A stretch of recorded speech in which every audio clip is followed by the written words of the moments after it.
ফলটা দেখছেন আপনি, এটা সেই ফল যেটা গাছের সবচেয়ে উঁচু ডালে পাওয়া যায়। কিন্তু যখন এটা খসে পড়ে তখন এটা আকাশের দিকে যায় না যা ওপরে আছে, সে যায় সেই ভূমির দিকে যে নিচ থেকে তার দিকে তাকিয়ে থাকে। কেন? কারণ এই ফলের নিজের উচ্চতার ধারণা মাটির থেকে নিজের দূরত্ব দেখে হয়। এই ব্যাপারটাই আমাদের মানুষের জন্যও খাটে। যদি আপনি সম্পন্ন হন তাহলে তাদের সাহায্য অবশ্যই করবেন যাদের সামর্থ্য আপনার থেকে কম, যাদের সাহায্যের অত্যন্ত প্রয়োজন। আপনার সামর্থ্য বেশি কারণ তাদের আপনার থেকে সামর্থ্য কম। দেখুন, জীবনে আনন্দ শুধু বড় হওয়ায় নয়, বরং তাদের সাহায্য করেও আছে যারা কোনো কারণবশত আপনার থেকে নিচে রয়ে গেছেন। আর যখন একটা ফল এই কথাটা বুঝতে পারে তখন আপনি নয় কেন? রাধা রাধা। সময় বড়ই বিচিত্র অনুভব দেয়। যখন অপেক্ষা করছেন তখন অনেক লম্বা হয়ে যায়। প্রতিটা মুহূর্ত একটা গোটা দিনের মতো মনে হয়।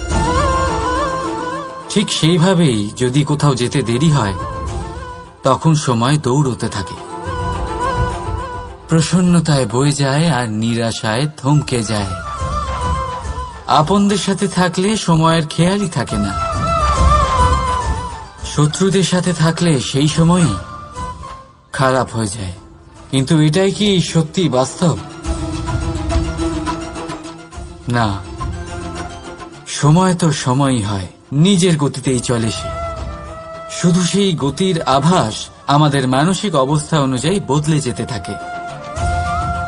তাই এই সমস্যা সময়ের নয়, আমাদের মানসিকতা।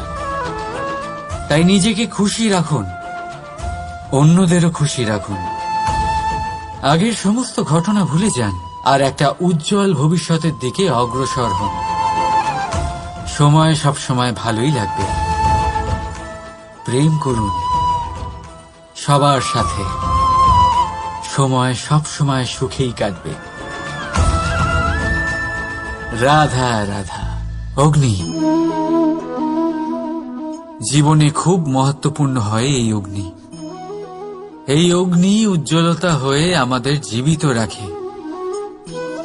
কিন্তু ভাবুন, যদি এই উজ্জ্বলতা ক্রোধের অগ্নি হয়ে দিকভ্রষ্ট হয় তাহলে কি হবে?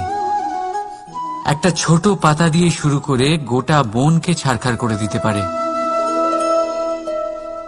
ঠিক সেরকমই মানুষের ক্রোধের আগুনও অন্যদের তো ভস্ম করেই, কিন্তু তার পূর্বে স্বয়ং নিজেকেই ভস্ম করে দেয়।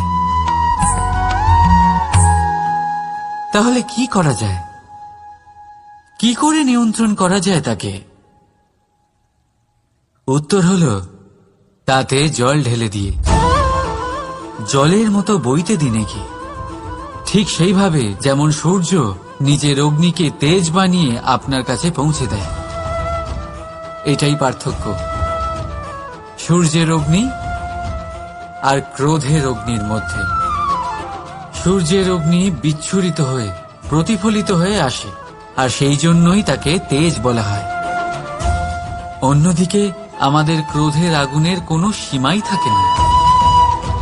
তাহলে নিজের অন্তরের শক্তিকে ক্রোধের আগুন বানিয়ে জ্বালাতে চান, নাকি উজ্জ্বলতা বানিয়ে বিস্তারিত করতে চান?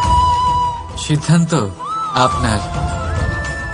রাধা রাধা। এই সংসার অনেকটাই বড়, আর আমরা তার কাছে অত্যন্ত নগণ্য। এই সংসারে এমন অনেক মানুষ পাওয়া যায় যারা বোঝান যে এই সংসারটা কতটা বড়, কতটা অদ্ভুত, কতটা সুন্দর। আর এই সংসার রচনা করে পরমেশ্বর কত মহান এক কাজ করেছেন। কিন্তু আপনি এই জীবনে মাত্র কয়েকজন মানুষকেই পাবেন যারা আপনাকে এটা বলবেন যে এই সংসারে আপনি কতটা গুরুত্বপূর্ণ, আপনি কতটা অদ্ভুত। যদি আপনি তাদের সাথে থাকেন তাহলে তারা নতুন কিছু সৃষ্টি করতে পারেন, এই সংসারকে আরো কতটা পবিত্র করতে পারেন। তাই এই সংসারকে গুরুত্ব না দিয়ে সেই মুষ্টিমেয় কিছু মানুষকে গুরুত্ব দিন, কারণ তারাই হলো আপনার আপনজন, আর তারাই আপনাকে সঠিক পথে চালিত করবে। মানুষকে তো বর্ষার স্রোতও বয়ে নিয়ে যেতে পারে, তাকে সাগরও ডুবিয়ে দিতে পারে, কিন্তু গঙ্গা জল সবচেয়ে বেশি শুদ্ধ, কারণ তার কয়েক ফোঁটা মানুষকে মুক্ত করে দেয়। রাধা রাধা। এ হলো একটা পাতলা সুতো। ভাবছি যদি এটা দিয়ে আমি পোশাক বানাই, তাহলে নিজের জন্য কত সুন্দর একটা পোশাক বানাতে পারবো। কিন্তু যদি এটা আমি... চিন্তা করবেন না,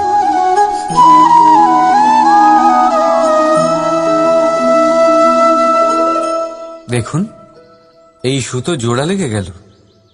শুধু পার্থক্য হচ্ছে এটাই যে আগের মতো এটা আর সরল নেই, আর এটার দৈর্ঘ্য আগের থেকে কিছুটা কমে গেছে।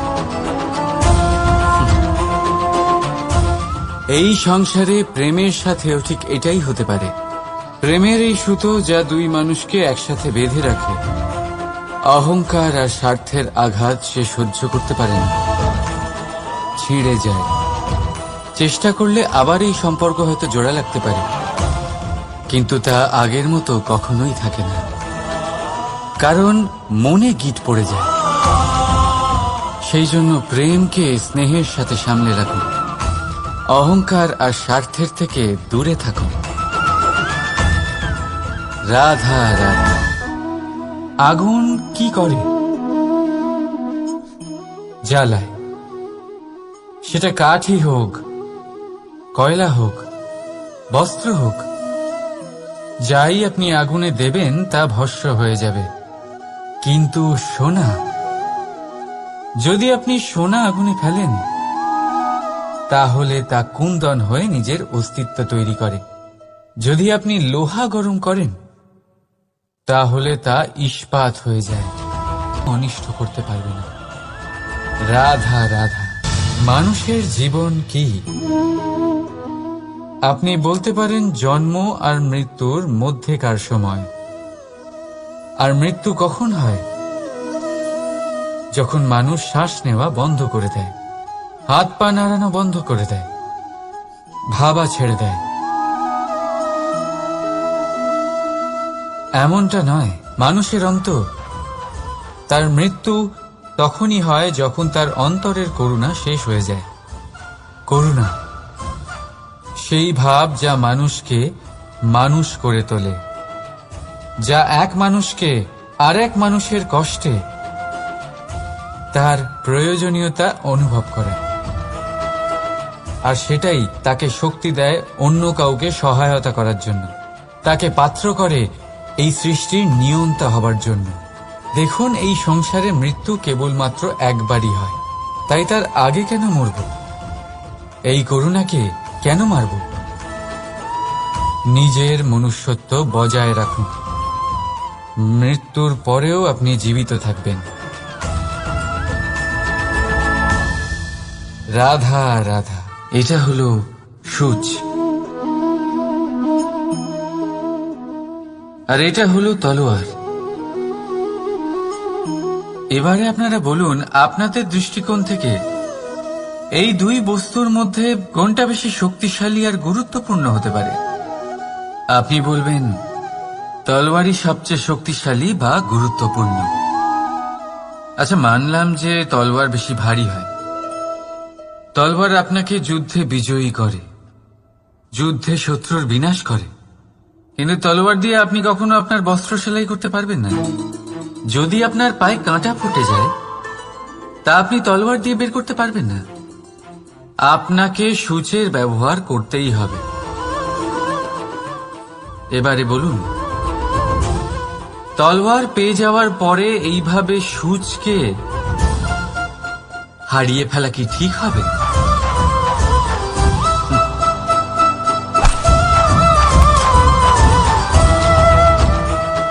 ঠিক সেইভাবেই জীবনে সম্পন্ন বন্ধু পাওয়ার পরেও আপনার সেই বন্ধুদের হারাবেন না যারা কম সম্পন্ন, দরিদ্র। কারণ তারা আপনার সাথে তখন ছিলেন যখন আপনি কিছুই ছিলেন না, আর জীবনে দরকার পড়লে তারাই আপনার কাজে আসবে, সম্পন্ন বন্ধু নয়। তাই যাকে ভালোবেসেছেন তার সাথে বন্ধুত্ব পালন করুন, চিত্ত আনন্দে জেগে উঠবে। রাধা রাধা। যখন এই সংসারে প্রবেশ করে অর্থাৎ জন্মগ্রহণ করে তখন নিশ্চিন্তে থাকে, আনন্দে থাকে, কিন্তু যেই মাত্র তার মধ্যে বোধশক্তি আসে তখন সে চিন্তা করতে শুরু করে। চিন্তা ভবিষ্যতের, সেই সমস্ত বিষয় নিয়ে চিন্তা করে যা ওর হাতে নেই। তারপর বড় হয়, বিবাহ সম্পন্ন হয়, গৃহস্থ জীবন যাপন করে, তারপর আবার চিন্তায় মগ্ন হয়ে যায়। ভাবে এই যে আমার পরিবার, আমি কি ঠিকমতো তার খেয়াল রাখতে পারছি? কাল যখন আমি এই সংসার থেকে চলে যাব তখন আমার এই পরিবারের দেখাশোনা কে করবে?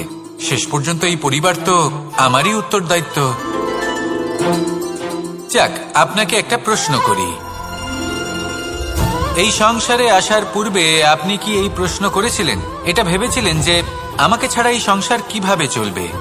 করেননি, তাই তো?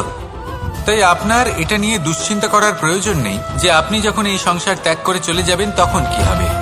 আপনি যখন ছিলেন না তখনও এই সংসার চলছিল, আপনি যখন এই সংসার ত্যাগ করবেন তখনও এই সংসার চলতে থাকবে।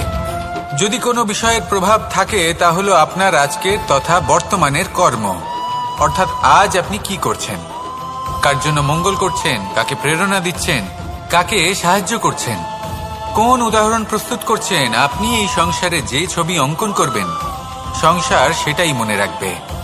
তাহলে শুধু সৎকর্ম করুন, মঙ্গল করতে থাকুন, আর আমার সাথে ভালোবেসে বলুন রাধা রাধা। একবার একটা শেয়াল বনে বিচরণ করছিল। ও একটা ছোট্ট শাবক দেখতে পেল। ও ভাবলো আজ একেই আমি খাবার হিসেবে গ্রহণ করব। আশেপাশে দেখলেও কেউ দেখছে না তো, কেউ ছিল না, আর সেই শাবকের ওপর আক্রমণ করল, যা হলো একটা ঘোর অপরাধ। বনের নিয়ম অনুসারে আপনি কখনোই শাবকের ওপর আক্রমণ করতে পারেন না। তারপর এই খবরটা যখন রাজা সিংহ জানতে পারলেন, সভার আয়োজন করলেন। কিন্তু সেখানে শেয়াল বলল, আমি তো এরকম কিছু করিনি। কিন্তু যদি আপনি এরকম বলেন, কোনো প্রমাণ দিন, এর কোনো সাক্ষী আছে? তখন রাজা সিংহ পেঁচাকে ডেকে পাঠালেন, যে সেই মুহূর্তে বৃক্ষের শাখার ওপর বসেছিল, সে সব কিছু দেখেছিল। পেঁচা সব সত্যি কথা বলল, আর শেয়ালকে মৃত্যুদণ্ড দেয়া হলো। এবার এই কাহিনী আমি আপনাকে কেন শোনালাম? কারণ মানুষও কখনো কখনো এরকম কর্ম করেন যা শিয়াল করেছে। এটা ভাবেন কেউ দেখছে না যখন আমি অনুচিত কর্ম করতেই পারি, কিন্তু না, আপনি যাই করুন না কেন কেউ না কেউ অবশ্যই তা দেখছে। কোনো ব্যক্তি না হলেও কোনো প্রাণী, না হলে কোনো যক্ষ বা দেব বা প্রেত। যদি এনারা কেউ না দেখেন তাহলে ধরিত্রী মাতা দেখেন, যেখানে দাঁড়িয়ে আপনি সেই কর্ম করছেন, তাই না? তাই একটা কথা সবসময় মনে রাখবেন, কে দেখছেন কে দেখছেন না সেই বিষয়ে ভাবা ছেড়ে দিন। এটা খুব সহজ কথা। আপনি যদি উচিত কর্ম করেন উচিত ফল পাবেন, যদি অনুচিত কর্ম করেন তাহলে আপনি অনুচিত ফল অবশ্যই পাবেন।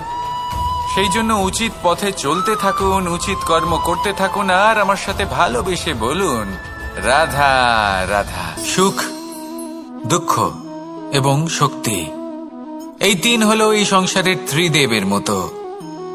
আমাদের জীবনে যা কিছু ঘটছে এই তিনটির ভিত্তির উপরেই হচ্ছে। আসলে এই সংসারের একটা নিয়ম আছে, যখনই আপনি কিছু লাভ করেন এই সংসার আপনার পরীক্ষা নেয়। এটা জানার জন্য আপনার পরীক্ষা নেয় যে আপনি যা কিছুই লাভ করেছেন আপনি কি আদৌ সেটার যোগ্য কিনা। ঠিক সেইভাবেই এই সুখ, দুঃখ এবং শক্তি আপনার পরীক্ষা নিয়ে থাকে।